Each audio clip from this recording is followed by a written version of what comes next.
दूर किसी जंगल में एक चिड़िया रहती थी जो किसान चिड़िया थी। वो अपने खेतों में खेती बाड़ी का काम करती। वो बहुत मेहनत से काम करती थी। उसके पास एक गाय भी थी।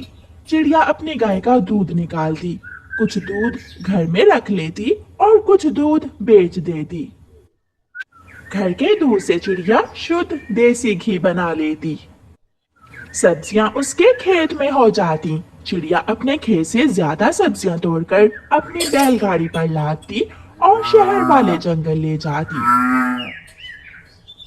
भाई कबूतर, आज मैं कद्दू, टमाटर और भिंडी लेकर आई हूँ। इन दिनों मंडी में टमाटर की बहुत मांग है। चिड़िया, तुम्हारी टमाटर की फसल तुम्हें अच्छा मुनाफा देगी। चिड़िया सब्जियां बेचकर पैसे लेती है और चली जाती है। थोड़ी दूर एक बड़ा सा ढाबा था। चिड़िया वहाँ रुकती है। मैं आज इस ढाबे से अपने लिए और अपनी बेटी के लिए खाना ले जाती हूँ। अपनी बैलगाड़ी एक तरफ खड़ी करके चिड़िया जाने लगती है। चिड़िया, रुको रुको, अपने लिए बैलगाड़ी यहाँ से निकालो, तुम्हारा बैल यहाँ पर गोबर कर देगा। कवि बहन, मैंने सड़क किनारे ही तो खड़ी की है अपनी बैलगाड़ी, कौन सा तुम्हारी दुकान के अंदर खड़ी कर दी है। ज्यादा बातें मत करो, ले जाओ अपनी इस बैलगाड़ी को यहाँ से, वरना मैं तुम्हारे बैल को बहुत मारूंगी। चिड़िया बैलगाड़ी वहाँ से हटाती है और थोड़ी और आगे खड़ी कर देती है। बड़ी बड़ी आंखों वाला एक कौवा ढाबे का मालिक था।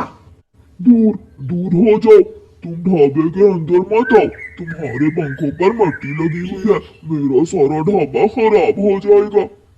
कौवे, मैं किसान चिड़िया हूँ और किसानों के पंख ऐसे ही होते हैं। हम किसान मिट्टी में काम करेंगे तो मिट्टी तो लगेगी ही ना। मैं यहाँ खाना लेने आई हूँ।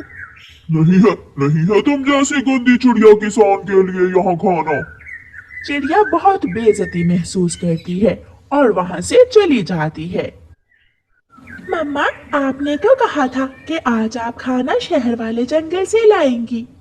बेटी, मैं गई थी वहाँ खाना लेने, मगर ढाबे के मालिक ने मुझे डांट कर निकाल दिया। क्या आपके पास पैसे नहीं थे? पैसे तो थे, मगर उसने कहा कि मेरे पंख गंदे हैं, मट्टी लगी हुई है। अगर हम किसान फसलें ना उगाएं और सब्जियां शहर तक ना पहुंचाएं, तो ये शहर वाले पक्षी कैसे जिंदा रहें? सबके ढाबे, सबके कारोबार बंद हो जाएं। बस बेटी, यही बात तो सोचते नहीं है बड़े बड़े शहरों में रहने वाले। अगले दिन चिड़िया अपनी चावल की फसल काटती है। वो चावल की फसल बोरियों में भरती है और फिर से अपनी बैलगाड़ी पर लादती है और शहर वाले जंगल चल देती है। चिड़िया अपनी बैलगाड़ी पर जा रही थी कि चिड़िया का बैल गोरी कव्वी की दुकान के सामने गोबर कर देता है। इस चिड़िया के गंदे बैल ने तो मेरा जीना हराम कर रखा है। गोरी कव्वी गुस्से में चिड़िया के पीछे जाती है और उसे रोक लेती है। पीछे हटो और जाकर मेरी दुकान के सामने से गोबर उठाओ। कव्वी बहन, जानवर को क्या मालूम कि कहाँ गोबर करना है और कहाँ नहीं करना। जब तक तुम वो गोबर नहीं उठाओगी, मैं तुम्हें यहाँ से जाने नहीं दूंगी। फिर चिड़िया अपनी बैलगाड़ी एक तरफ लगाकर वापिस जाती है और गोरी कव्वी की दुकान के सामने से वो गोबर हटा देती है। अगर हम किसान बैलगाड़ी लेकर शहर में ना आए तो तुम सबके कारोबार बंद हो जाएं। मैं दुकान पर चूड़ियां बेचती हूँ, कोई गोबर नहीं बेचती, जो तुम मुझे ये बात कह रही हो। यहाँ बैठकर बातें करना आसान है, एक बार खेत में जाकर काम करके देखो, फिर पता चले तुम शहर वाले पक्षियों को। चिड़िया वहाँ से चली जाती है।